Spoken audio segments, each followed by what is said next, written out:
Kategoria hoteleri turizmit shkon drejt filipinezëve. Për shkak se vjen me eksperienca të mëparshme në hoteleri turizëm. Kjo është e para. E dyta është ka një anglishte shumë të mirë, ekselente, pra mund të komunikojnë edhe me punëdhënësit, ka një mirëpritje për turistët dhe kanë eksperienca të mira. Më pas, blegtori bujqësi janë më të fokusuar tek indianët. Për shkak të eksperiencës së tyre janë më të mësuar në pjesën e të ndendurit larg në mal ose në ferma dhe nuk kanë pritshmëri të tjera. Se po zëvendësohet edhe kjo lloj pune në Shqipëri? Patjetër. Në blegtori dhe në bujqësi? Flasim për çoban, për shembull, ose punonjës që merren me ferma, mirëmbajtjen e bagëtive. Po, sepse nuk ka më të rinj që punojnë në këto kategori biznesesh. Me KPI zëvendësojmë? Me shtetas indian. Indian.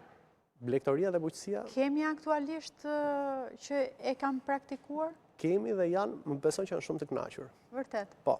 Me çfarë page mund të punojë një shtetas indian në Bari? Normalisht vinë me paga minimale, tek 500 euro fillon paga. Flasim euro neto, për shkak se edhe sistemet e aplikimit të vizave kërkojnë euro.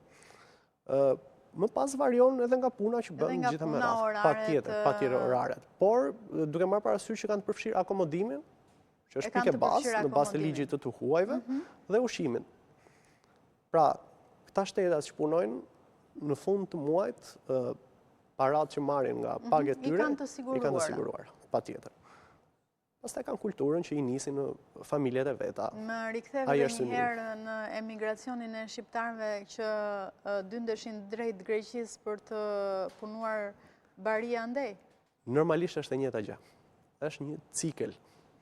Kjo ka ardhur shkak pasoj, por nuk po ndodh vetëm në Shqipëri.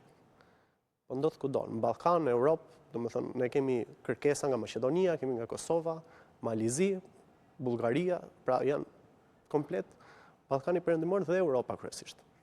Që kërkojnë të punojnë në sektor të ndryshëm, punë të thjeshta. Sektor që këto hynë në punë që nuk janë profesionale ashtu sikurse profesionistët, pra nëse flasim për inxhinier IT-e ose kryesisht zgjedhin shqiptarë. Dhe ka shqiptarë që kanë qëndruar në Shqipëri, kanë mbaruar një shkollë të mirë, kanë vendosur të punojnë në këto profesione të mirë paguara. Ka dhe të tjerë pastaj patjetër që janë larguar. Ju, ashtu sikurse ju prezentova, keni agjencinë e punësimit të huajve në Shqipëri. Duke bërë një lloj krahasimi nga fillimi i 2025-s në fillimin e 2026-s, vijon të jetë ende i lartë interesi të huajve dhe si bëhet ndoshta edhe përzgjedhja. Pra vinë ata, kërkojnë në agjenci për të gjetur një vend pune, pra si funksionon? Apo ju i kërkoni në vende të ndryshme sipas tregut që kërkon dhe sipas vendeve bosh që janë në Shqipëri?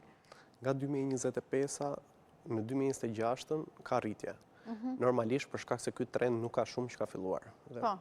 Do ketë një rritje të saj. Patjetër, rritja vjen dhe nga eksperjenca e njerëzve, pra kanë eksperienca të mira.